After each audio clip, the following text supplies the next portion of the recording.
الحمدللہ وکفیٰ وسلام علی عبادہ الذین اصطفیٰ اما بعد۔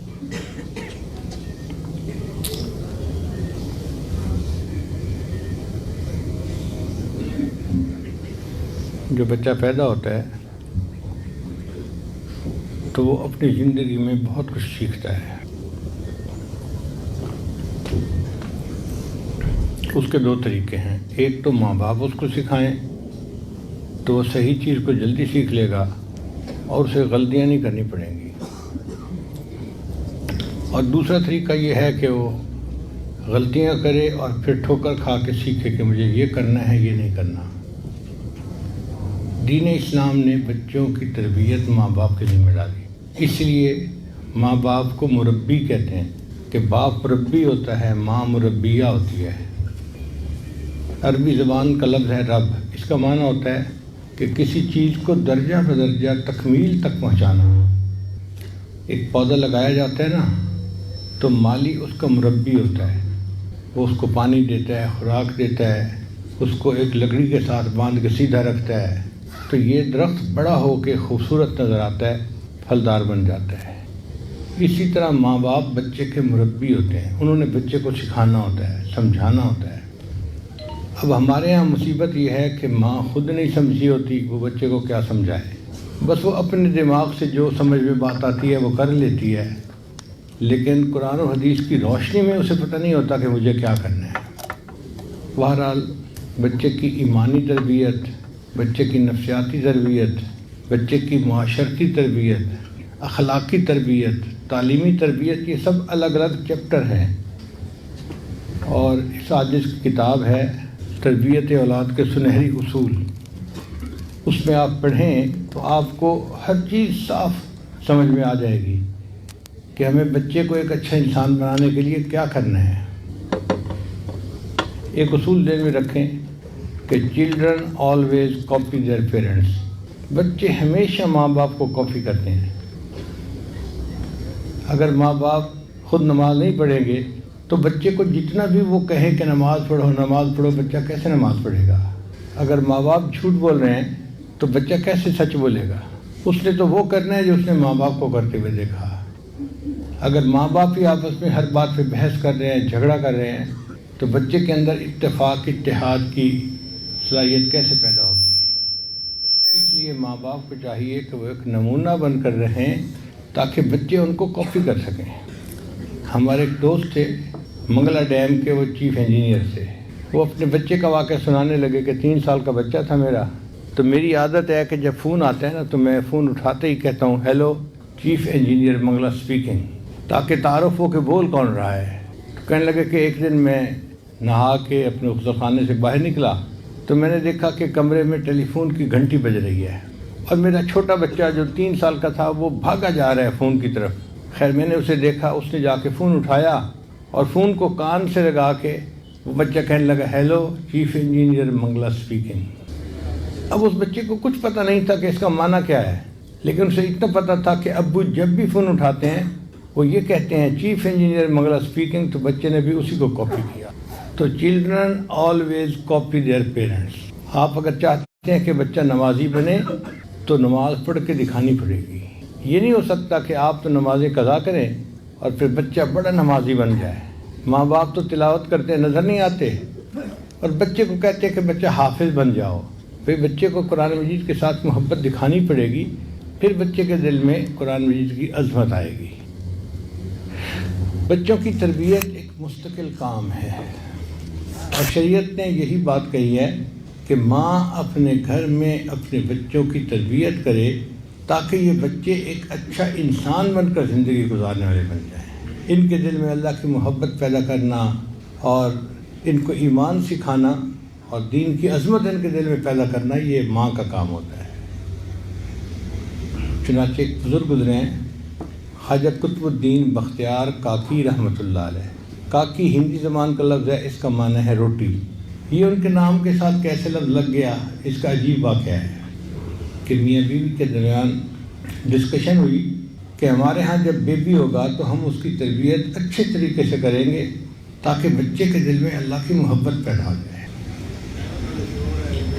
اب بچہ پیدا ہوا، تھوڑا بڑا ہوا، تو ماں نے سوچا کہ میں بچے کے دل میں اللہ کی محبت کیسے پیدا کروں، اس کا کوئی طریقہ ہونا چاہیے۔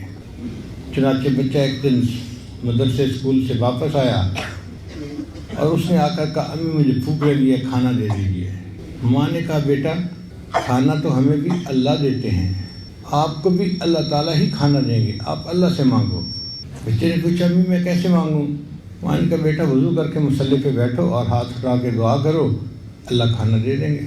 بچے نے وضو کیا، مصلی پہ بیٹھ کے ہاتھ اٹھائے، اللہ میں ابھی مدرسے سے آیا ہوں، تھکا ہوا بھی ہوں، بھوک بھی لگی ہوئی ہے، آپ میرے امی ابو کو کھانا دیتے ہیں، اللہ مجھے بھی کھانا دے دیجیے۔ دعا مانگ کے بچے نے ماں سے پوچھا امی اب کیا کرنا ہے؟ ماں نے روٹی بنا کر کمرے کے اندر چھپا دی تھی۔ ماں نے کہا بیٹا اللہ نے کھانا بھیجا ہوگا، کمرے میں جا کے تلاش کرو۔ چنانچہ بچہ کمرے میں گیا، تھوڑا ادھر ادھر سے چیزیں ہٹائیں، دیکھا تو ایک جگہ روٹی پکی پڑی تھی۔ ماں نے کہا دیکھا بیٹا اللہ نے روٹی بھیج دی تمہارے لیے، لو جی اب یہ روز کا معمول بن گیا۔ بچہ دعا مانگتا، ماں نے روٹی پہلے سے پکا کے رکھی ہوتی تھی، وہ مل جاتی اور بچہ بڑا خوش ہو جاتا کہ اللہ نے میری دعا قبول کی، مجھے کھانا بھیج دیا۔ اب روز بچہ جب کھانا کھاتا تو اس کے ذہن میں سوالات پیدا ہوتے، وہ ماں سے پوچھتا امی اللہ کتنے اچھے ہیں، امی اللہ کتنے بڑے ہیں، ہر کسی کو کھانا اللہ دیتے ہیں۔ ماں کہتی ہاں ہر کسی کو کھانا اللہ دیتے ہیں، اس کا مطلب ہے اللہ کے خزانے بہت بڑے ہیں، اللہ بہت پیارے ہیں، ہر کسی کے ساتھ اللہ مدد فرماتے ہیں اور اس کی مشکل کو دور کرتے ہیں۔ تو بچے کے دل میں اللہ کی محبت پیدا ہونی شروع ہو گئی۔ ماں بڑی خوش تھی کہ ہماری تدبیر کارگر رہی اور جو ہم چاہتے تھے کہ بچے کے دل میں اللہ کی محبت پیدا ہو وہ ہو رہی ہے۔ مگر اس دوران ایک عجیب واقعہ پیش آیا۔ رشتہ داروں میں کہیں کوئی نکاح کی تقریب تھی اور ماں کو جانا پڑ گیا۔ اس تقریب میں ماں ایسی مصروف ہوئی کہ اسے وقت کا خیال نہ رہا۔ جب اس نے گھڑی دیکھی تو وقت تو بچے کا مدرسے سے آنے کا ہو چکا تھا، تو ماں کو بڑی پریشانی لاحق ہوئی، میرا بچہ گھر آ گیا ہوگا، اور اگر آج اس نے مصلی پہ بیٹھ کے دعا مانگی اور اسے کمرے میں پڑا ہوا کھانا نہ ملا تو بچے کا تو یقین خراب ہو جائے گا، میری اتنی عرصے کی محنت ضائع ہو جائے گی۔ اب ماں رو بھی رہی ہے اور دعائیں بھی مانگ رہی ہے اور تیزی سے گھر کی طرف چل رہی ہے۔ جب گھر پہنچی تو اس نے دیکھا کہ بچہ چارپائی پہ لیٹا سویا ہوا ہے۔ ماں نے شکر ادا کیا کہ چلو سو گیا ہے۔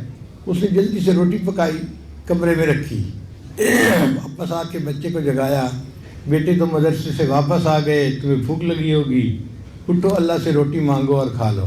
بیٹے نے کہا اماں جب میں آیا تھا نا اس وقت مجھے بہت بھوک لگی ہوئی تھی، تو اس وقت میں نے مصلی پہ بیٹھ کے اللہ سے کھانا مانگا تھا اور یہ بھی کہا تھا کہ اللہ آج امی بھی گھر نہیں ہے، میں اکیلا ہوں، آپ مجھے کھانا دے دیجئے۔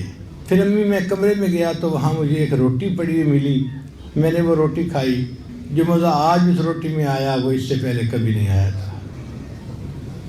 تو اللہ نے اس بچے کا یقین بنانے کے لیے غیب سے روٹی کا انتظام کر دیا۔ ان کے نام کے ساتھ لگ گیا قطب الدین بختیار کاکی رحمۃ اللہ علیہ۔ پھر یہ بچہ اتنے مضبوط ایمان والا اللہ کا ولی بنا کہ تاریخ کی کتابوں میں لکھا ہے کہ مغل بادشاہوں کا یہ پیر تھا، سارے مغل بادشاہ ان سے بیعت تھے، اور جب وقت کے بادشاہ بیعت ہوں تو پھر عوام الناس کے کیا کہنے ہیں۔ تو لاکھوں مریدوں کے پیر یہ وہ بچہ ہے جس کی ماں نے بچپن میں تربیت دی تھی۔ ہم بھی اگر چاہتے ہیں کہ ہم اپنے بچے کی تربیت کریں تو بچپن ہی کا وقت ہے تربیت کرنے کا۔ کہتے ہیں کہ بچپن کی باتیں بچپن میں بھی بندے کو نہیں بھولا کرتی، کیونکہ وہ دل میں اتر جاتی ہیں۔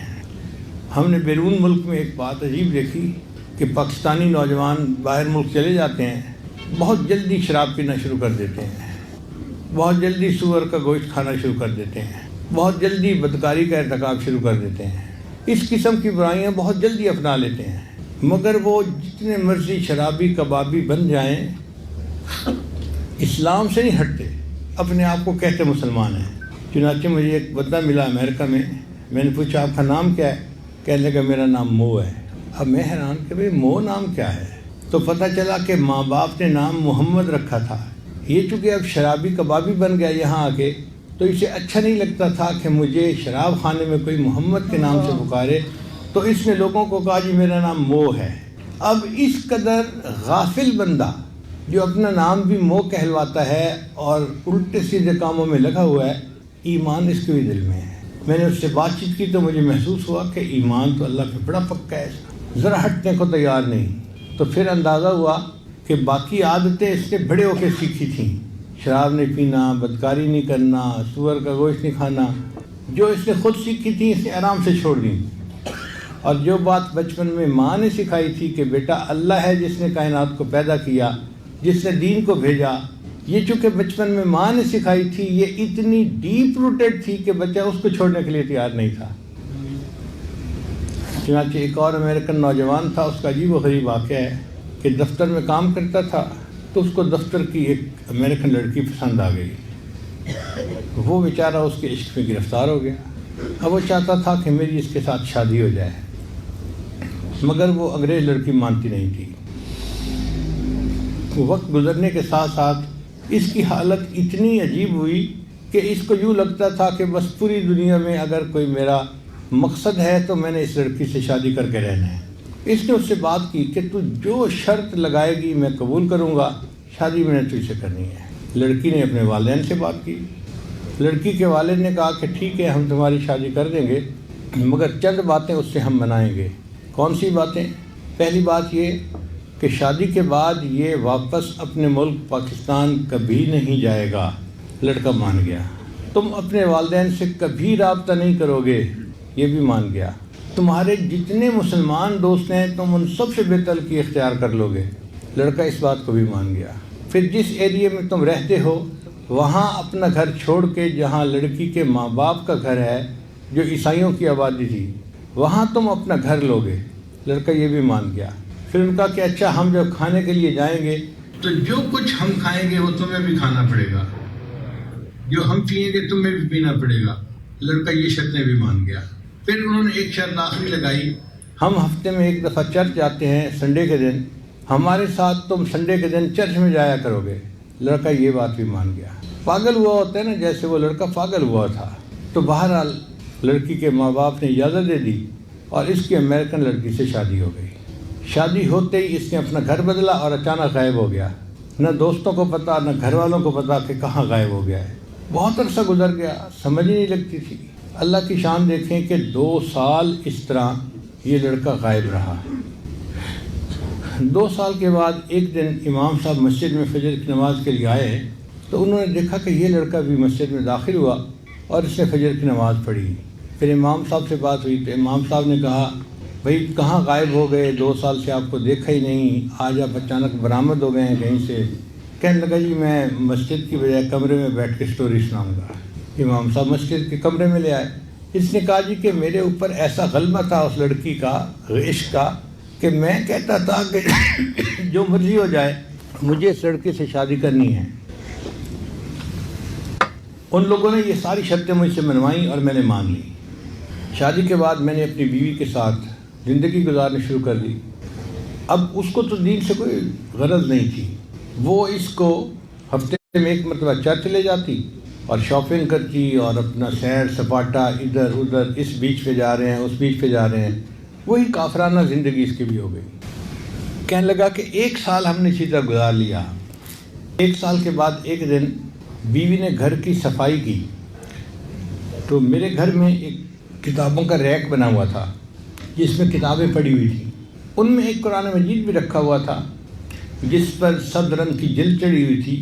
میں روز آتے جاتے اس قرآن مجید کے اوپر محبت کی نظر ڈالتا تھا اور اپنے دل میں نادم اور شرمندہ ہوتا تھا، میں نفس کا غلام ہوں، اے اللہ میں گناہ گار ہوں، میں خطا کار ہوں، میں اپنے اندر کی خرابی کی وجہ سے اس لڑکی کی خاطر سب کچھ چھوڑ بیٹھا ہوں، مگر اے اللہ یہ تیری کتاب ہے اور میرا ایمان تیرے اوپر پکا ہے اور میں قرآن کو سچ کتاب مانتا ہوں۔ کہتا ہے یہ میرا روز کا معمول تھا، میں پڑھتا نہیں تھا قرآن، صرف آتے جاتے محبت کی ایک نظر ڈالتا تھا اور اپنے دل میں اپنے آپ کو مجرم سمجھتا تھا اور دعا کرتا تھا، اور میرے پاس ندامت کے سوا اور کچھ تھا بھی نہیں۔ ایک دن میں دفتر سے گھر آیا تو میری نظر پڑی تو وہاں وہ مجھے سب کتاب نظر نہیں آئی، تو میں نے بیوی سے پوچھا کہ ایک گرین کتاب یہاں پڑی تھی وہ کہاں گئی؟ اس نے کہا میں نے گھر کی صفائی کی تھی اور وہ فالتو کتابیں جن کو نہ آپ پڑھتے ہیں نہ میں پڑھتی ہوں، میں نے ان سب کتابوں کو ٹریش کر دیا ہے۔ میں نے پوچھا کیا مطلب؟ کہنے لگی ان کو میں نے ٹریش کین کے اندر باہر پھینک دیا ہے۔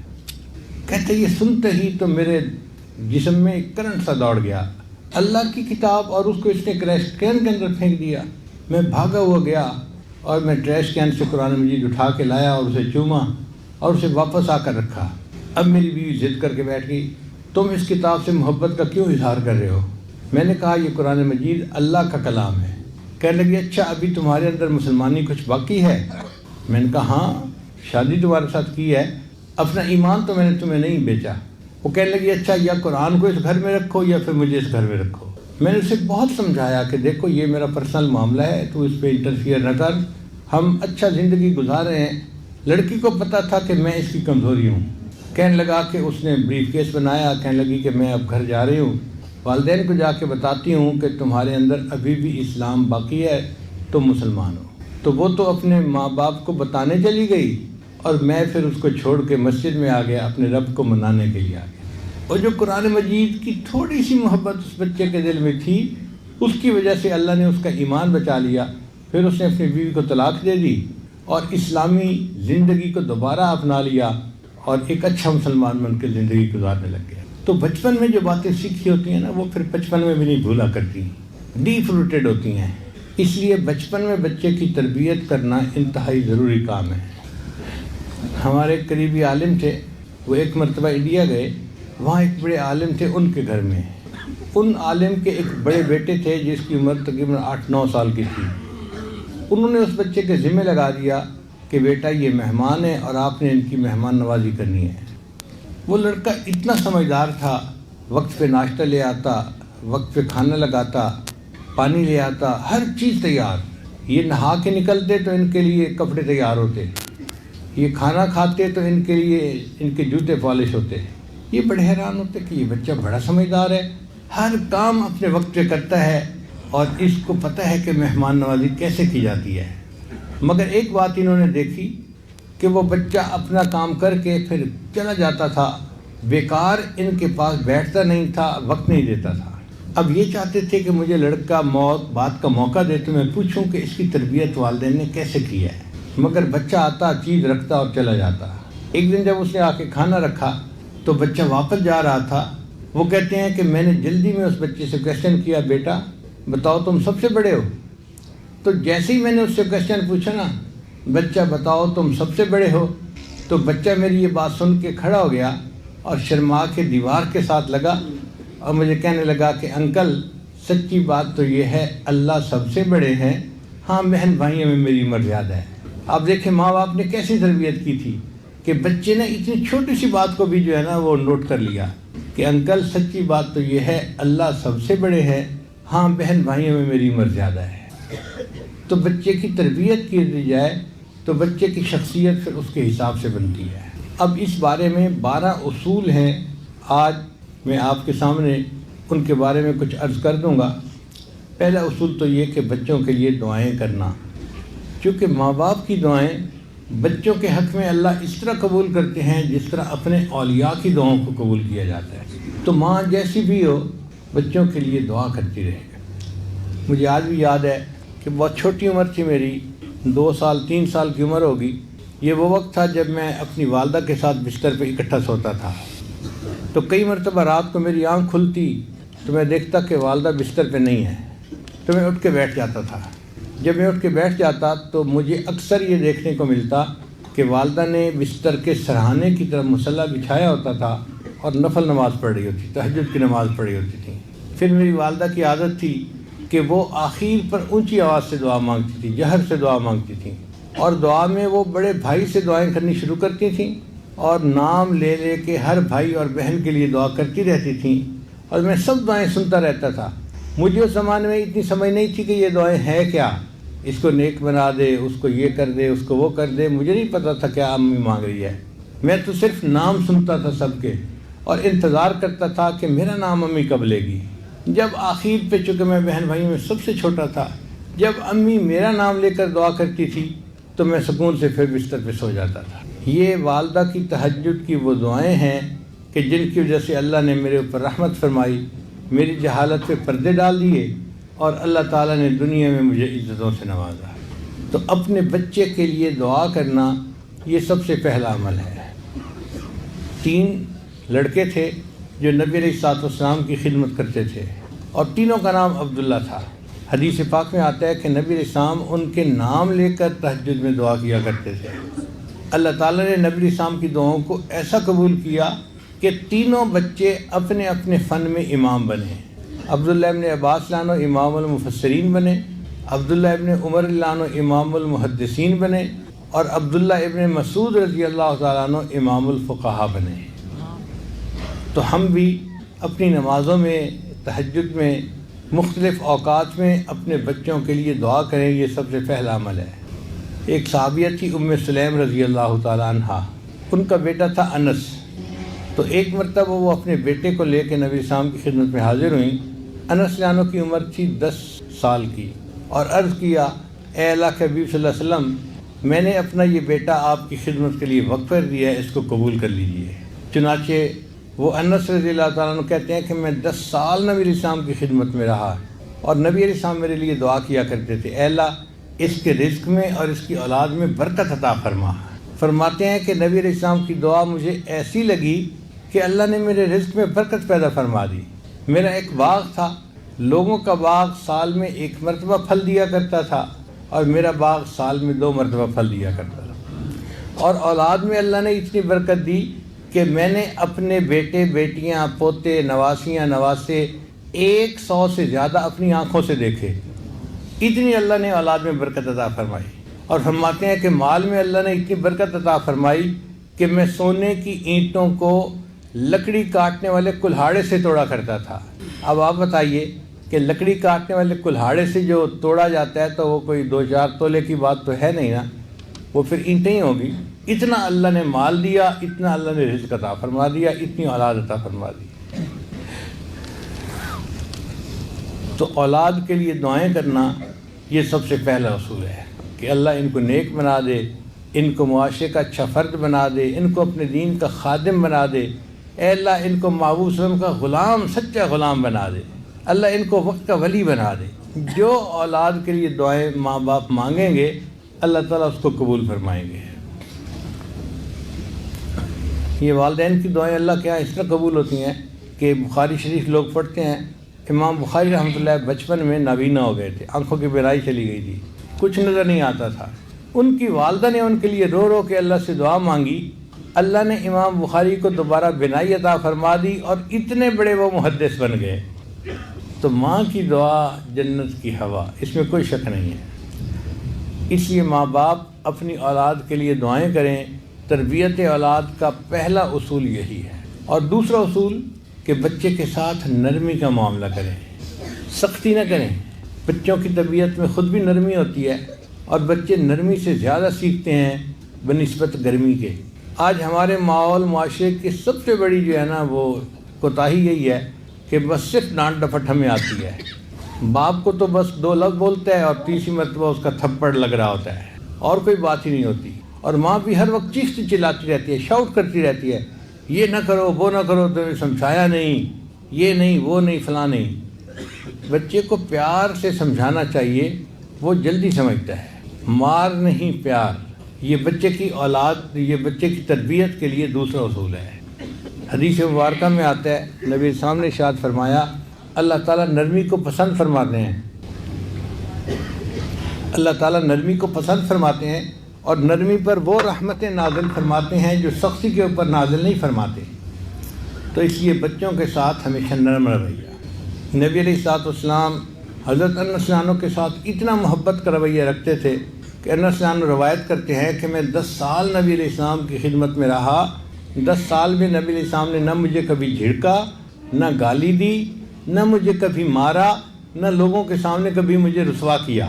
10 سال نبی علیہ السلام نے پیار سے ان کی تربیت کی، اور اس دوران نہ مار پیٹ کی ضرورت پیش آئی، نہ بچے کو ملامت کرنے کی ضرورت پیش آئی۔ تو محبت سے اگر آپ بچے کو سمجھائیں گے تو بچہ بات جلدی سمجھ آ جائے گا۔ تو پہلا اصول تھا اولاد کی تربیت کے لیے، نیک بننے کے لیے دعائیں کرنا، اور دوسرا اصول تھا کہ بچے کے ساتھ نرمی سے پیش آنا۔ نبی علیہ السلام ایک مرتبہ نماز پڑھ رہے تھے تو حضرت عبداللہ ابن عباس عنہ بچے تھے، وہ بھی آ گئے تہجد کے وقت میں کہ میں بھی نبی اسلام کے پیچھے نماز پڑھتا ہوں۔ اب انہوں نے آ کے پیچھے نیت باندھی، تو جب پیچھے نیت باندھی تھی، نفل نماز تھی نا، تو نبی علیہ السلام نے انہیں پیچھے سے اشارہ کر کے اپنے ساتھ کھڑا کر لیا۔ وہ تھوڑی دیر تو کھڑے رہے، پھر پیچھے ہٹ گئے، پھر نبی علیہ السلام نے دوبارہ پھر ان کو اپنے ساتھ کھڑا کر لیا۔ وہ تھوڑی دیر کھڑے رہے، پھر پیچھے ہٹ گئے، تو نبی علیہ السلام نے تیسری مرتبہ ان کو پھر آگے کر کے اپنے ساتھ کھڑا کیا۔ جب سلام پھیرا تو نبی علیہ السلام نے پوچھا کہ عبداللہ، جب میں تمہیں آگے کھڑا کرتا تھا تم پیچھے کیوں ہٹ جاتے تھے؟ تو عبداللہ ابن عباس نے جواب دیا، اے اللہ کے نبی صلی اللہ علیہ وسلم، میں چھوٹا ہوں، بچہ ہوں، مجھے آپ کے قریب کھڑے ہونا ادب کے خلاف نظر آ رہا تھا، اس لیے آپ مجھے کھڑا تو کرتے تھے، میں پیچھے ہٹ جاتا تھا۔ تو دیکھیے نبی علیہ السلام نے غصہ نہیں کیا۔ اب تصور کریں کہ ہم پڑھ رہے ہیں نفل، ہمارا بچہ آ جاتا ہے اور ہم ایک مرتبہ اس کو آگے کھڑا کرتے ہیں، وہ پھر پیچھے ہٹ جاتا ہے، پھر دوسری مرتبہ کھڑا کرتے ہیں، پھر پیچھے ہٹ جاتا ہے، پھر تیسری مرتبہ، تو ہم تو سلام پھیرتے ہی جوتا اٹھاتے اور بچے کو لگا دیتے کہ عقل کے اندھے، تمہیں میں آگے کھڑا کرتا تھا، تم پیچھے کیوں ہٹتے تھے؟ ہم اس کا موقف سننا ہی گوارا نہ کرتے۔ بھئی بچے نے اگر بات نہیں مانی تو اس کی بھی کوئی وجہ ہوگی نا، کوئی ریزن ہوگی، تو معلوم تو کریں کہ ریزن کیا تھی۔ تو بچے کے ذہن میں ریزن تھی کہ میں چھوٹا ہوں، مجھے ادب کرنا چاہیے، کتنی اچھی ریزن تھی۔ تو نبی علیہ السلام نے غصہ نہیں کیا، ان کو سمجھا دیا کہ تمہیں وہیں کھڑا ہونا چاہیے تھا جہاں میں نے کھڑا کیا تھا۔ تو شفقت سے، نرمی سے، پیار سے بچے جلدی سمجھ جاتے ہیں۔ ایک بچہ تھا، اس کو اس کے والد نے ایک بار سمجھایا کہ بیٹا، نبی علیہ السلام کا نام نامی اسم گرامی تم نے وضو کے بغیر نہیں لینا۔ اور بچے نے دل میں ارادہ کر لیا کہ میں نبی علیہ السلام کا نام وضو کے بغیر نہیں لوں گا۔ اور وہ چھوٹا سا بچہ تھا، اور جب بھی نبی علیہ السلام کا نام لینا ہوتا وہ وضو کے ساتھ نام لیتا تھا۔ نام بچے کا احمد تھا۔ ایک دن عجیب معاملہ پیش آیا۔ بزم ادب تھی اسکول میں، اور اس میں ڈپٹی کمشنر نے آنا تھا، تو اسلامیات کے جو ٹیچر تھے انہوں نے کچھ نعتیں سکھائی تھی بچوں کو۔ ایک نعت انہوں نے احمد کو یہ سکھائی، وہ نبیوں میں رحمت لقب پانے والا، مرادیں غریبوں کی بر لانے والا۔ بچے نے نعت تو اچھی یاد کی اور وہ پڑھ بھی بڑے شوق سے رہا تھا، لیکن موقع پہ جب پڑھنے لگا تو بچے نے جمع کا صیغہ استعمال کر لیا، وہ نبیوں میں رحمت لقب پانے والے، مرادیں غریبوں کی بر لانے والے۔ اب ڈی سی او نے جب یہ سنا تو اس نے پھر بعد میں تقریر کی، اور اس نے نام لے کر کہا کہ فلاں بچے نے یہ پڑھا، جبکہ شاعر نے تو کلام یوں لکھا ہے۔ اور اصل مصیبت یہ ہے کہ ہمارے جو ٹیچر ہیں وہ توجہ نہیں دیتے بچوں کے اوپر، جس کی یہ مثال ہے کہ بچہ یہ پڑھ رہا ہے اور ٹیچر نے اس کو سمجھایا ہی نہیں۔ اب وہ جو دینیات کے ٹیچر تھے ان کی خوب بےعزتی ہوئی سارے مجمع میں۔ تو دینیات کے ٹیچر کو نا بچے کے اوپر غصہ تھا کہ میں نے تو اسے کہا تھا کہ تم ایسے پڑھنا، اس نے میری بات نہیں مانی، اس نے پھر جمع کا صیغہ استعمال کر لیا۔ اگلے دن عجیب معاملہ ہوا کہ اس کلاس کا ایک پیریڈ جو تھا نا وہ فارغ تھا، ٹیچر چھٹی پہ تھے، آئے نہیں تھے، تو بچے شور مچا رہے تھے۔ 2 پیریڈ تھے، ایک پیریڈ تھا ریسیس سے پہلے اور ایک پیریڈ تھا ریسیس کے بعد۔ چنانچہ جب ہیڈ ماسٹر نے دیکھا کہ بچے شور کر رہے ہیں تو سٹاف روم میں دینیات کے ٹیچر بیٹھے ہوئے تھے، انہوں نے ان کو بلایا اور بلا کے کہا کہ فلاں کلاس کے بچے شور مچا رہے ہیں، بہتر یہ ہے کہ آپ 2 پیریڈ ان کے پاس چلے جائیں اور ان کے ٹائم گزر جائے گا۔ چنانچہ وہ دینیات کے ٹیچر کلاس میں آ گئے۔ ان کا بھائی میں نے اس وقت آپ کو پڑھانا تو نہیں ہے کچھ، بس میں اس لیے آیا ہوں کہ آپ لوگ شور نہ کریں اور آپ کی وجہ سے باقی کلاسز میں ڈسٹربنس نہیں ہونی چاہیے۔ چلو ہم ایسا کرتے ہیں کہ میں آپ لوگوں سے سوال پوچھتا ہوں چھوٹے چھوٹے، اور آپ لوگ اس کے جواب بتاتے جائیں تو ہمارا ٹائم گزر جائے گا۔ کلاس کے بچوں نے کہا ٹھیک ہے۔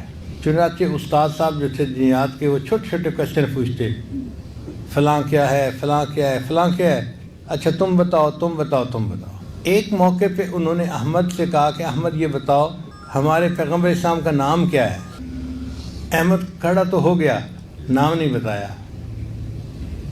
تو دینیات کے ٹیچر نے پھر کہا احمد تمہیں نام آتا ہے نبی السلام کا؟ اس نے سر ہلا کے کہا جی آتا ہے۔ تو احمد بتاؤ کیا نام ہے؟ احمد کچھ نہیں بتا رہا۔ اب ٹیچر کو غصہ آیا کہ یہ تو بدتمیز لڑکا ہے، یہ استاد کی بات جان بوجھ کے نہیں مانتا۔ تو دینیات کے ٹیچر نے کہا کہ احمد اب اگر تم نے مجھے نام نہ بتایا میں تمہاری پٹائی کروں گا، بتاؤ ہمارے پیغمبر اسلام کا کیا نام؟ احمد پھر چپ کھڑا ہے بت کی طرح، استاد نے تو آؤ دیکھا نہ تاؤ، اس نے تھپڑ لگانے شروع کر دیے، خوب مارا اس کو۔ اب احمد نے کبھی کسی استاد سے مار نہیں کھائی تھی، جب اچھی طرح مار پڑی تو وہ خوب رویا، اور اسی دوران گھنٹی بجی اور ریسیس کا ٹائم ہو گیا۔ تو ٹیچر نے کہا اچھا احمد، میں ریسیس کے بعد آؤں گا اور میں دیکھوں گا کہ تم پیغمبر اسلام کا نام کیسے نہیں بتاتے، اور میں اب ڈنڈا لے کے آؤں گا اور تمہاری ڈنڈے سے پٹائی کروں گا۔ کلاس کے سارے بچے ریسیس کے لیے چلے گئے، اور ان میں سے ہر بچہ احمد کو بڑی ہمدردی کی نظر سے دیکھ رہا تھا کہ اس کو تو اتنی انفارمیشنز ہیں دینیات کی، اور اس بچے کو اتنی مار پڑی، اور یہ نبی اسلام کا نام ہے، نامی اسم گرامی کیوں نہیں بتا رہا۔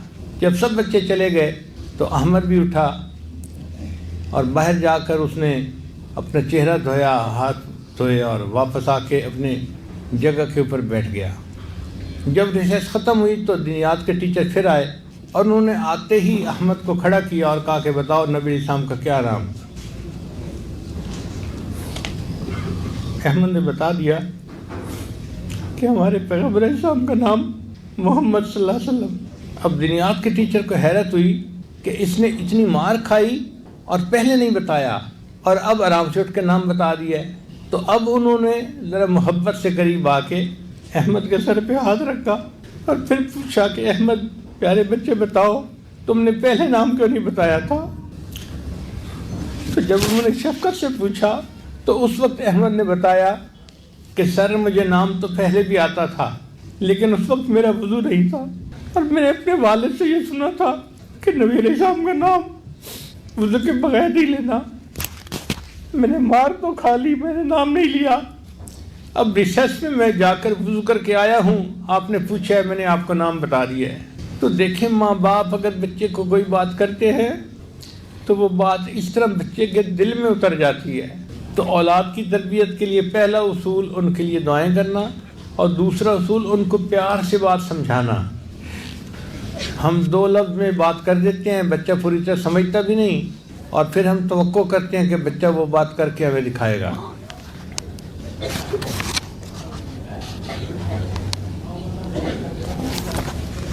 پھر تیسرا اصول کہ مناسب وقت پہ بات کرنا۔ ہم عام طور پر بے وقت باتیں کرتے ہیں، اور بے وقت کی باتیں بچوں پر اثر نہیں کرتی۔ بر وقت بات سونے کی ڈلیوں کی مانند ہوتی ہے۔ بچے کو اس وقت بات کریں جب بچہ ریسیپٹیو موڈ میں ہو۔ چنانچہ 4 اوقات ایسے ہیں کہ جب بچہ ریسیپٹیو موڈ میں ہوتا ہے، اس کو جو بات کی جائے وہ جلدی قبول کرتا ہے۔ ان میں سے پہلا وقت جب بچہ گاڑی میں بیٹھتا ہے نا، سواری پہ سوار ہوتا ہے، تو اس وقت بچہ لرننگ موڈ میں چلا جاتا ہے۔ اس لیے گاڑی میں بیٹھتے ہی بچے سوال پوچھنا شروع کر دیتے ہیں، ابو یہ کیسے، امی وہ کیسے، اور ہم اس وقت ان کو ڈانٹ ڈپٹ کرتے ہیں، چپ رہو کیا باتیں کرتے ہو۔ وہ وقت بڑا قیمتی وقت ہوتا ہے۔ اس وقت بچے کو کوئی بھی بات کہیں وہ بچے کے ذہن میں اتر جاتی ہے، بچے کے دل میں نقش ہو جاتی ہے، اور حدیث پاک سے بھی یہ بات ثابت ہے۔ ایک صحابی عنہ فرماتے ہیں کہ میں نبی علیہ السلام کے پیچھے اونٹ پہ سوار تھا، تو نبی علیہ السلام نے فرمایا یا ولد احفظ اللہ یحفظک، احفظ اللہ تجدہ تجاہک، یا غلام اے بچے تو اللہ کو ہر وقت دل میں رکھ، اپنے اللہ کو ہر وقت اپنے سامنے پائے گا۔ تو نبی علیہ السلام نے ایسے وقت میں یہ بات کی کہ جب بچہ سواری پہ سوار تھا۔ ہم بھی اس وقت کے لیے نصیحتیں تیار کر کے رکھا کریں پہلے سے، کہ بچے نے گاڑی میں بیٹھنا ہے اور ہم سے پوچھنا ہے، اور ہم اس وقت یہ نصیحت کریں گے۔ جب بچہ نصیحت سننے کے موڈ میں ہو اس وقت نصیحت کریں گے تو وہ نصیحت کو قبول کرے گا۔ ہم نصیحت اس وقت کرتے ہیں جب بچے فائٹ اینڈ فلائٹ موڈ میں ہوتے ہیں۔ کئی مرتبہ موڈ ایسا ہوتا ہے نا کہ بچہ بحث کرنے کے موڈ میں ہوتا ہے، یا بچہ ایسے موڈ میں ہوتا ہے کہ مجھ سے بات نہ کرو، مجھے تنگ مت کرو، ڈونٹ ڈسٹرب کا موڈ ہوتا ہے، اس کو کہتے ہیں فائٹ اور فلائٹ موڈ۔ اب بچہ اس موڈ میں ہے اور ماں اس وقت اس کو نصیحتیں بیٹھی کر رہی ہے، تو بچے کے سر کے اوپر سے نصیحتیں گزر جاتی ہیں، ذرا فائدہ نہیں ہوتا۔ تو 4 اوقات جن میں بچے بات کو جلدی قبول کرتے ہیں، ایک وقت جب بچے گاڑی میں سوار ہوتے ہیں تو وہ لرننگ موڈ میں آ جاتے ہیں، اور دوسری بات بچے جب رات کو سونے لگتے ہیں تو لیٹتے ہی وہ لرننگ موڈ میں آ جاتے ہیں۔ اسی وجہ سے بہت سارے بچے اپنے ماں باپ کو کہتے ہیں امی کو اسٹوری سنائیں، اور ماں باپ جان چھڑاتے ہیں کیا یہ اس وقت جو ہے ہمیں تنگ کر رہا ہے، اور بچے کو کئی مائیں مرغی کی سٹوری سنا رہی ہوتی ہیں، کئی مائیں چھپکلی کی سٹوری سنا رہی ہوتی ہیں. ان کو اس وقت احساس ہی نہیں ہوتا کہ یہ اتنا قیمتی وقت تھا. ہم اس کو نبی علیہ السلام کے واقعات سنائیں، ہم قصص النبیین پڑھ کے وہ واقعات سنائیں تو بچے کے دل میں یہ باتیں نقش ہو جائیں گی. اور تیسرا وقت ہوتا ہے دسترخوان پہ کھانے کا وقت. اکثر بچے اس وقت بھی بہت سوال پوچھتے ہیں اور ماں باپ ان کو جھڑک کے چپ کروا دیتے ہیں. تو ایک وقت ہوتا ہے جب بچے گاڑی میں بیٹھتے ہیں، دوسرا وقت بچے جب رات کو سونے لگتے ہیں، تیسرا وقت جب بچے کھانا کھاتے ہیں، اور چوتھا وقت بچے جب بیماری کی حالت میں ہوتے ہیں نا، اس وقت بھی وہ لرننگ موڈ میں آ جاتے ہیں. اس وقت ان سے اگر پیار محبت کا اظہار کریں تو بچہ چونکہ بیمار ہوتا ہے وہ اپنے ساتھ ہمدردی کرنے والی بات کو بڑے غور سے سنتا ہے. اس وقت اس کو اگر کوئی نصیحت کر دی جائے تو بچہ اس کو قبول کر لیتا ہے. حدیث مبارکہ میں ہے ایک یہودی لڑکا تھا جو نبی علیہ السلام سے بہت محبت کرتا تھا اور نبی علیہ السلام بھی اس کے اوپر شفقت فرماتے تھے. ایک مرتبہ وہ بچہ بیمار ہو گیا تو نبی علیہ السلام نے فرمایا صحابہ کو کہ چلو اس کی عیادت کرنے کے لیے جاتے ہیں. چنانچہ نبی علیہ السلام اس کی عیادت کے لیے ان کے گھر گئے تو اس کا باپ جو یہودی تھا نا، اس کو یہ بڑی بات اچھی لگی کہ میرے بیٹے کی عیادت کے لیے مسلمانوں کے پیغمبر اتنے بڑی شخصیت آئے ہیں. اس نے بٹھایا تو نبی علیہ السلام نے بچے سے اس کی طبیعت پوچھی اور اس وقت نبی علیہ السلام نے اسے فرمایا کہ دیکھو میں تمہیں بلاتا ہوں اسلام کی طرف، بہتر یہ ہے کہ تم کلمہ پڑھ کے اسلام قبول کر لو. تو جب نبی علیہ السلام نے یہ فرمایا نا تو بچے نے اپنے باپ کی طرف دیکھا. اس کے باپ نے اشارے میں کہہ دیا ہاں بچے جو ابو القاسم تمہیں کہہ رہے ہیں تم اس بات کو قبول کر لو.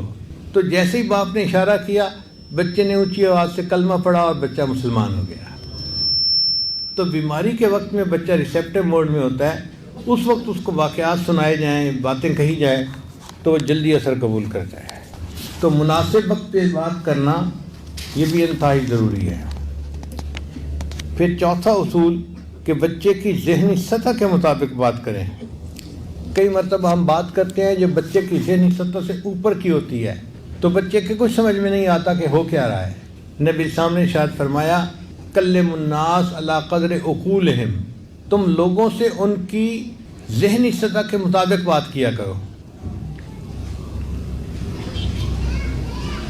چنانچہ جب صحابہ کرام غزوہ بدر کے لیے چلے تو بدر کے میدان میں پہنچ کے انہوں نے ایک جگہ پڑاؤ کیا. اب صحابہ کرام یہ معلوم کرنا چاہتے تھے کہ کافروں کی تعداد کا اندازہ ہو کہ وہ کتنی ہے. تو نبی علیہ السلام نے چند صحابہ کو بھیجا کہ جاؤ اور دشمن کی تعداد کا اندازہ کر کے آؤ. وہ صحابہ گئے تو مجمع بڑا سا، پتہ نہیں چلتا تھا کتنی تعداد ہے. ایک لڑکا تھا جو بکریاں چراتا پکڑا گیا اور وہ کافروں کے ساتھ ہی رہ رہا تھا. تو صحابہ کرام اس کو بلا کے لائے، اس سے پوچھتے کہ بھئی کتنی تعداد ہے. وہ کبھی 200 بتاتا، کبھی 500 بتاتا، کبھی 700 بتاتا، کبھی کچھ کبھی کچھ. صحابہ کرام کو غصہ آیا تو ایک صحابی نے اس کے 2-4 تھپڑ بھی لگائے، سختی کی. پھر وہ اس کو نبی علیہ السلام کے پاس لے کر آئے. تو نبی علیہ السلام نے جب اس سے پوچھا تو اس نے وہی جواب دیا، کبھی 500 کہتا، کبھی 700 کہتا، کبھی کچھ کہتا، کبھی کچھ. تو نبی علیہ السلام سمجھ گئے کہ یہ بچہ ہے اور چھوٹا ہے، اور چھوٹے بچے کے لیے اتنے بڑے مجمع کی تعداد کا اندازہ لگانا مشکل کام ہے. تو اللہ کے محبوب صلی اللہ علیہ وسلم کی حکمت عملی دیکھیے کہ نبی علیہ السلام نے اس سے یہ سوال کیا اچھا یہ بتاؤ کہ یہ لوگ کھانے کے لیے ایک وقت میں کتنے جانور ذبح کرتے ہیں. اس نے کہا جی ایک وقت میں یا 9 جانور ذبح کرتے ہیں یا 10 جانور ذبح کرتے ہیں. تو جیسے ہی نبی علیہ السلام نے سنا تو نبی علیہ السلام نے فرمایا کہ ایک بڑا جانور 100 بندے آرام سے کھا لیتے ہیں اس کا گوشت. تو اگر وہ 9 یا 10 جانور ذبح کرتے ہیں تو تعداد 900 یا 1000 کے اندر ہے. ویسے تعداد کا اندازہ لگانا مشکل تھا، مگر نبی علیہ السلام نے جب جانوروں کی تعداد پوچھی تو بچے نے وہ صحیح بتا دی، چونکہ وہ چند تھے اور اس کو ایگزیکٹ پتہ تھا کہ کتنے جانور ذبح ہوتے ہیں. اور اس سے نبی علیہ السلام نے اندازہ لگا لیا کہ کافروں کی تعداد کتنی ہے. اور اگلے دن پھر اسی طرح نبی علیہ السلام نے تیاری کی اور کافروں کے سامنے صف آرا ہوئے اور اللہ نے مسلمانوں کو فتح عطا فرما دی. تو بات کرتے ہوئے بچے کی ذہنی سطح کے مطابق بات کرنا یہ بھی انتہائی ضروری ہے. چنانچہ نبی علیہ السلام کے پاس ایک باندی آئی تو نبی علیہ السلام نے اس سے پوچھا کہ یہ بتاؤ اللہ کہاں ہے. وہ ان پڑھ تھی، بتا تو نہیں سکتی تھی، اس نے انگلی یوں کر دی آسمان کی طرف.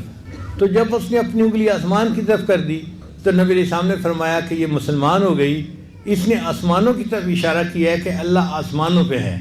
تو دیکھو اس بچی کی ذہنی سطح کے مطابق نبی نے معاملہ فرمایا.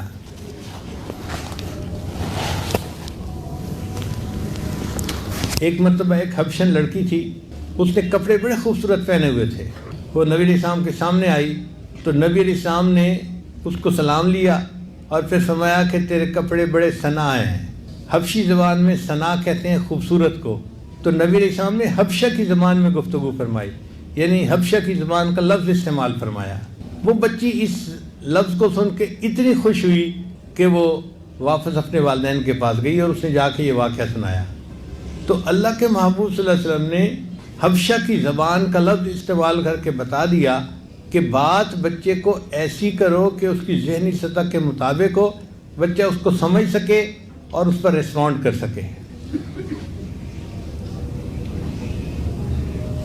تو پہلا اصول اولاد کے لیے دعائیں کرنا، دوسرا اصول کہ نرمی سے اولاد کی تربیت کرنا، تیسرا اصول کہ مناسب وقت پہ بات کرنا، اور چوتھا اصول کہ ان کی ذہنی سطح کے مطابق بات کرنا، اور پانچواں اصول کہ واضح بات کرنا. ہم کئی مرتبہ بچے کو بات کہہ تو دیتے ہیں مگر انسٹرکشنز کلیئر نہیں ہوتی تو بچے کو سمجھ نہیں ہوتی کہ مجھے اب کیا کرنا ہے.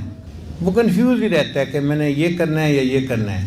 نبی علیہ السلام کی عادت مبارکہ تھی کہ آپ صلی اللہ علیہ وسلم بچوں کو جب کوئی بات کرتے تھے تو بہت دو ٹوک الفاظ میں واضح طور پہ بات کرتے تھے تاکہ بچہ انڈرسٹینڈ کرے کہ مجھے کیا کہا جا رہا ہے اور پھر اس کے مطابق وہ عمل کر سکے. پھر چھٹا اصول کہ بچوں کو واقعات سنائیں.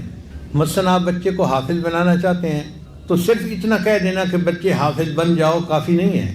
حفاظ کے واقعات سنائیں، فلاں حافظ تھا ایسے حافظ بنا، فلاں حافظ تھا اتنا قرآن پڑھتا تھا. بچہ جتنا واقعات سنتا جائے گا نا اس کے اندر اس کام کو کرنے کا جذبہ بڑھتا چلا جائے گا. تو یہ انڈائریکٹ طریقہ ہے بچے کو ترغیب دینے کا. بچے کو حفاظ کے واقعات، علماء کے واقعات سنا کر ذہنی طور پہ تیار کرنا کہ وہ بچہ بھی حافظ قرآن بن جائے. تو واقعات سنانا اس کے لیے بہت فائدہ مند ہے. اللہ تعالیٰ نے قرآن مجید میں بہت ساری قوموں کے واقعات نقل فرمائے ہیں. ان واقعات کو نقل کرنے کا مقصد کیا تھا کہ امت کو بات جلدی سمجھ میں آ جائے. اگر ہمیں ان کے واقعات پڑھ کر بات جلدی سمجھ میں آ سکتی ہے تو بچہ بھی جب واقعات سنتا ہے تو بات جلدی سمجھ میں آ جاتی ہے. حدیث مبارکہ میں آتا ہے کہ بنی اسرائیل کے 3 آدمی تھے اور تینوں بیمار تھے. ایک کو برس کی بیماری تھی، برس کہتے ہیں سفید داغ جو ہوتے ہیں نا چہرے پر جسم پر، اس کو برس کی بیماری تھی اور وہ بڑا پریشان تھا. اور دوسرا گنجا تھا، سر کے اوپر بال ہی نہیں تھے، ہر بندہ ان کا مذاق اڑاتا تھا، وہ بھی بڑا پریشان رہتا تھا. اور تیسرا بندہ آنکھوں سے نابینا تھا، وہ بھی بڑا پریشان رہتا تھا. ایک آدمی برس والے بندے کے پاس گیا اور اس کو جا کے اس نے پوچھا بھائی آپ کا کوئی مسئلہ؟ اس نے کہا یار کیا بتاؤں، چہرے پہ سفید داغ ہیں، ہر بندہ مجھے ملامت کی نظر سے دیکھتا ہے، جیسے ہم کہتے ہیں جی شکل پھٹ گئی. تو برس والے لوگوں کو اکثر اسی طرح کے لوگ تانے دیتے ہیں. تو مجھے تو ہر بندہ تانے دیتا ہے، میں تو محفل میں جا ہی نہیں سکتا، بیٹھ ہی نہیں سکتا، ذلت کی زندگی گزار رہا ہوں. دعا کرو کہ اللہ برس کی مرض کو ختم کر دے اور مجھے اللہ تعالیٰ رزق میں آسانی کر دے. چنانچہ اس نے دعا کر دی، اللہ نے اس بندے کی دعا سے مرض کی بیماری بھی ختم کر دی اور اس کو ایک اونٹنی عطا کر دی. اور اونٹنی کی نسل اتنی بڑھی کہ وہ سینکڑوں اونٹنیوں کے ریوڑ کا مالک بن گیا.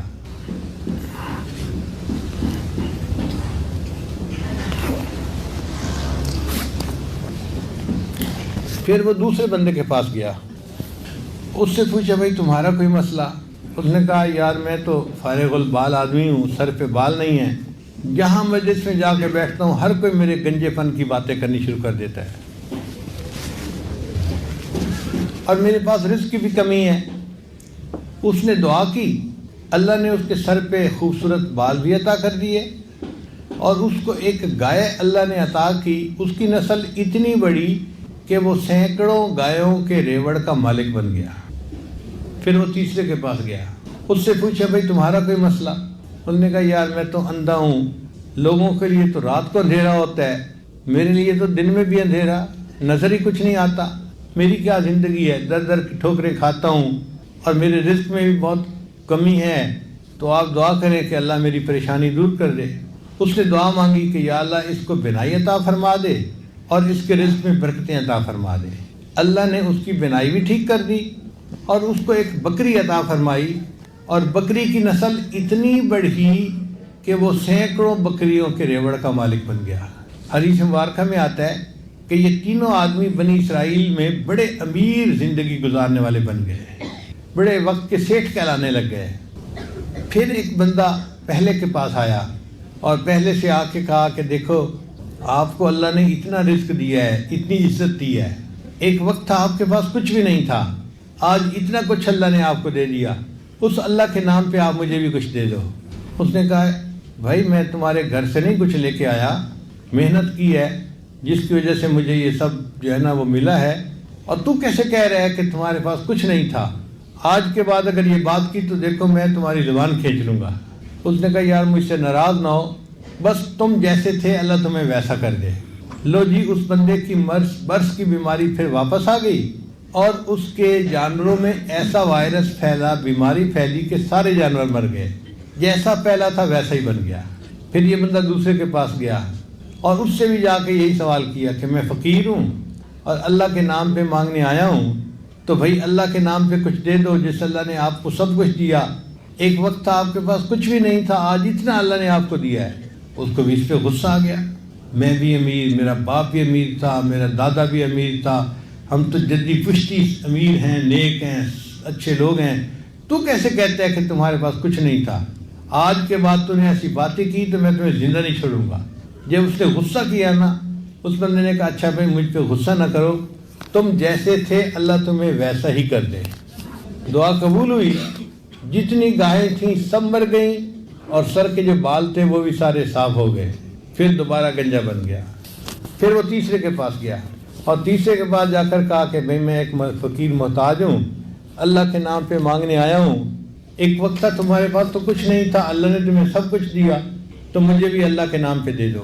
جب اس نے یہ بات کہی نا تو وہ بندہ جو ہے اس کی آنکھوں میں آنسو آ گئے، کہنے لگا یار تم بالکل سچ کہہ رہے ہو، ایک وقت تھا میں اندھا تھا، ایک وقت تھا میرے پاس کچھ مال نہیں تھا، میں پھوٹی کوڑی کو ترستا تھا، کسی اللہ کے بندے نے مجھے دعا دی، آج دیکھو میرے پاس ہزاروں بکریاں ہیں اور اللہ نے مجھے آنکھوں کی بینائی بھی عطا فرما دی، تم اس اللہ کے نام پر مانگنے میرے پاس آئے ہو، جتنا تمہارا دل چاہے تو میری بکریوں میں سے لے جاؤ اللہ کے نام پہ۔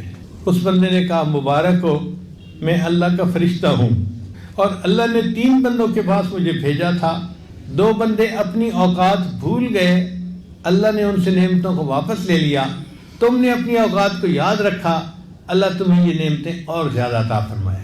کہتے ہیں کہ یہ بندہ بنی اسرائیل کا بڑا مالدار بندہ بن کر زندگی گزارتا رہا۔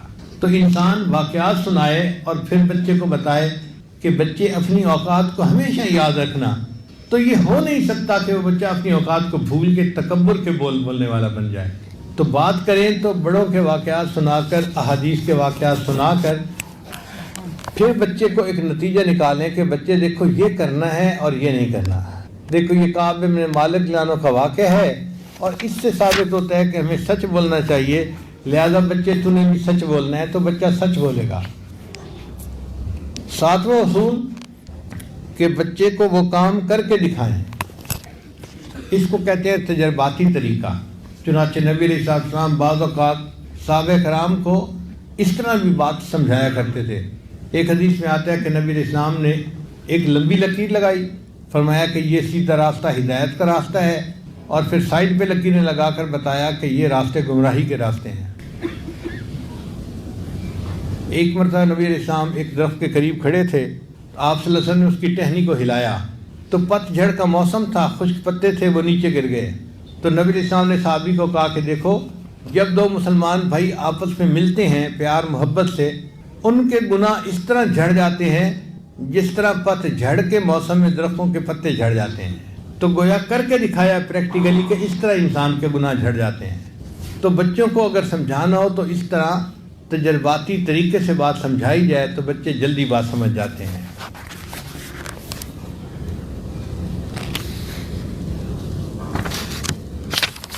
پھر بچے کے نیک کام میں بچے کی معاونت کرنا۔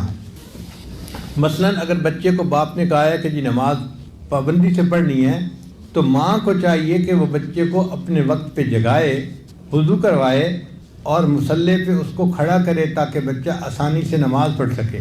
صرف زبان سے انسٹرکشن دے دینا کہ تم نے فجر کی نماز پڑھنی ہے یہ کافی نہیں ہوتا۔ اس نیک کام میں بچے کی معاونت بھی کرنی چاہیے، اور یہ معاونت ماں باپ نے کرنی ہوتی ہے۔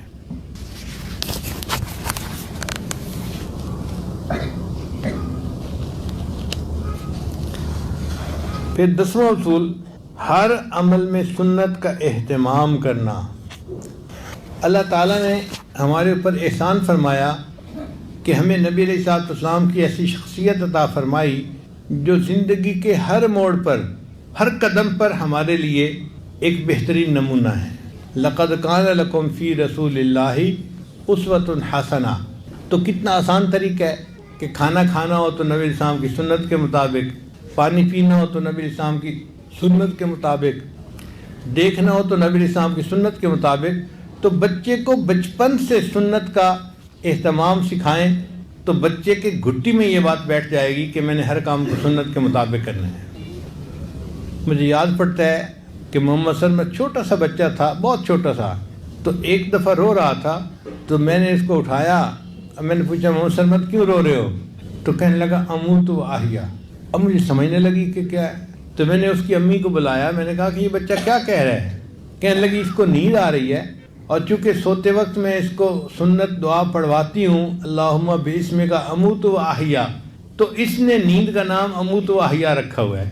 جب سونا ہوتا ہے میرے پاس آ کے کہتے ہیں امی اموت و احیا۔ ایک مرتبہ میں کھڑا تھا تو ہم اس وقت اوپر کی سٹوری پہ رہ رہے تھے، کسی جگہ گئے ہوئے تھے اور اوپر کی سٹوری پہ ہماری رہائش تھی۔ تو محمد سلمت میرے پاس آیا اور کہتے دادا ابو سبحان اللہ۔ اب میں سمجھ نہیں رہا کہ یہ سبحان اللہ کیوں کہہ رہا ہے۔ پھر میں نے اس کی والدہ کو بلا کے کہا کہ یہ کیا کہہ رہا ہے مجھے سبحان اللہ سبحان اللہ۔ اس نے کہا جی یہ سیڑھیوں سے نیچے اترنا چاہتا ہے، کیونکہ سیڑھی سے نیچے اترتے ہوئے ہر قدم پہ سبحان اللہ پڑھی جاتی ہے، تو اس نے سیڑھی سے نیچے اترنے کا نام ہی سبحان اللہ پڑھا۔ ایک دفعہ میں اپنے کمرے سے باہر نکلا، محمد سلمان بہت چھوٹا تھا، وہ رو رہا ہے، اور کام کرنے والی جو گھر میں ایک خاتون تھی وہ اس کو اپنی گود میں لے کے بیٹھی ہے۔ تو مجھے بڑی حیرت ہوئی کہ یہ کام کرنے والی اس کو چپ بھی نہیں کروا رہی اور بچہ روئے جا رہا ہے۔ تو میں نے پوچھا کہ یہ بچہ کیوں رو رہا ہے؟ تو ابھی اس نے مجھے، عورت نے کوئی جواب نہیں دیا تھا کہ محمد سلمان کی والدہ آ گئی۔ اس نے دیکھا کہ وہ کام کرنے والی عورت اس بچے کو جوتا پہنا رہی تھی، اور بایاں جوتا پہلے پہنا رہی تھی، اور بچہ پہننا نہیں چاہتا تھا۔ اب وہ زبردستی پہنا رہی تھی، بچہ پہننا نہیں چاہتا تھا اور بچہ رو رہا تھا۔ تو جب اس کی والدہ نے دیکھا تو اس نے اسے کہا کہ نہیں، یہ بچہ بایاں جوتا پہلے نہیں پہنے گا، اس کو دایاں جوتا پہناؤ، پھر یہ چپ کر کے پہن لے گا۔ چنانچہ کام کرنے والی نے جیسے ہی بایاں اس کو جوتا پہنایا، بچے نے خاموشی سے جوتا پہن لیا، اس لیے کہ اس کی ایک عادت بنی ہوئی تھی ایسا کرنے کی۔ تو بچپن سے اگر بچے کو سنت کا اہتمام سکھائیں گے تو یہ عادت گھٹی میں پڑ جائے گی اور بچے کی تربیت میں آسانی ہو جائے گی۔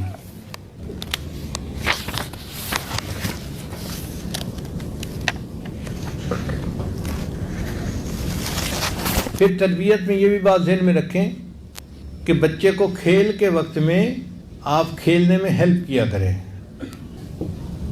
ہم کھیل کو درمیان سے نکال ہی دیتے ہیں، ہم چاہتے ہیں کہ بس بچہ کتاب لے کے بیٹھے اور صبح سے لے کے شام تک بیٹھا رہے جیسے کوئی بوڑھا آدمی ہوتا ہے۔ وہ بچہ ہے، اس کی کھیلنے کی عمر ہے، فطرت ہے اس کا کھیلنا، اس کو کھیل کا وقت دینا چاہیے۔ تو ماں باپ بچے کے ساتھ اس کے کھیل کے معاملے میں بھی دلچسپی لیں۔ اس کو فٹ بال لے کے دیا، اب ماں بھی اس کے ساتھ کھیل سکتی ہے، باپ بھی کھیل سکتا ہے۔ بچے کھیل رہے ہیں تو ان کا میچ دیکھیں کہ بچہ کیسے پرفارم کر رہا ہے۔ بچے کو خوشی ہوتی ہے جب اس کے کھیل کو ماں باپ انٹرسٹ کی نظر سے دیکھتے ہیں۔ صرف پڑھائی نہیں ہوتی کہ جس کو بہت خوش ہو کے دیکھتے ہیں، بچہ کھیل میں بھی اچھا پرفارم کر رہا ہو تو اس پہ بھی اس کو شاباش ملنی چاہیے۔ تو بچوں کے کھیل کا بھی خیال رکھیں، اس کو سوئمنگ سکھانا، گھوڑ سواری سکھانا، یہ ثواب کا کام بھی ہے۔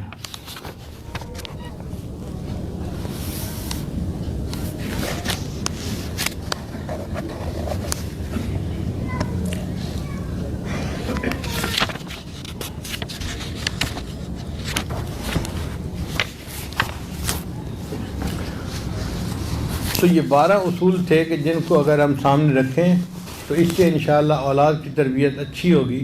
اللہ تعالی ہمارے بچوں کو اچھا انسان بنائے، اور ہم جو اپنے آپ کو بڑا سمجھتے ہیں اللہ تعالی ہمیں بھی سمجھ عطا فرمائے، اور ہمیں اپنی پوری زندگی شریعت و سنت کے مطابق کرنے کی توفیق عطا فرمائے. وآخر دعوانا ان الحمد للہ رب العالمین. دعا سے پہلے توبہ کے کلمات پڑھیں گے، تو آپ سچی نیت دل میں کر لیجئے اور ان کلمات کو اس عاجز کے ساتھ ساتھ پڑھتے جائیے. پڑھیے بسم اللہ الرحمن الرحیم. لا الہ الا اللہ محمد الرسول اللہ. آمنت باللہ وملائکتہ وکتبہ ورسلہ والیوم الآخر والقدر خیرہ وشرہ من اللہ تعالی والبعث بعد الموت. آمنت باللہ کما ہوا باسمائہ وصفاتہ وقبلت جمیع احکامہ اقرار باللسان وتصدیق بالقلب. اشہد ان لا الہ الا اللہ واشہد ان محمدا عبدہ ورسولہ.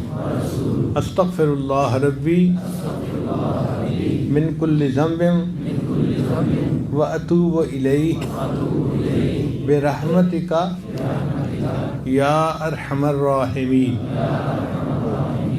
ان کلمات کو پڑھنے سے ہم تو بتائے ہو چکے ہیں، چند معمولات ہیں جن کو باقاعدگی سے کریں گے تو اللہ تعالیٰ دل کو منور کریں گے.